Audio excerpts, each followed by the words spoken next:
In today's video, I'm going to teach you how to insert an image directly from Google into Microsoft OneNote. Adding images to your notes can make them more visually engaging, help illustrate ideas, and keep information organized in a way that's easier to remember. To start, open Microsoft OneNote and navigate to the page where you want to insert the image.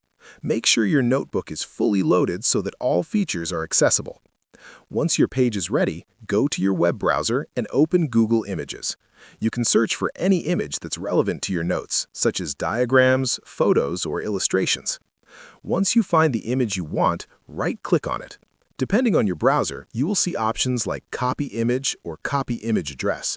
Select Copy Image to place the image on your clipboard. This method ensures that you can directly paste it into OneNote without having to download the file first. Next, switch back to OneNote and click on the area of the page where you want the image to appear.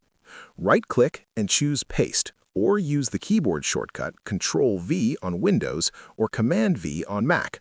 The image will appear directly on your page exactly where you placed your cursor. Once the image is inserted, you can adjust its size by clicking and dragging the corners, or move it around by clicking and dragging the entire image. You can also add text or annotations on top of the image using OneNote's drawing tools, making it easier to highlight key details or add notes. If you want to keep your notes organized, consider aligning images with text or grouping related images together. This will help maintain a clean layout and make your page easier to read. Inserting images directly from Google is a fast and efficient way to enhance your OneNote pages without cluttering your computer with extra downloads. It's perfect for research, presentations, or creative projects where visuals play an important role. And that's it. You've successfully learned how to insert an image directly from Google into OneNote, making your notes more dynamic and visually appealing.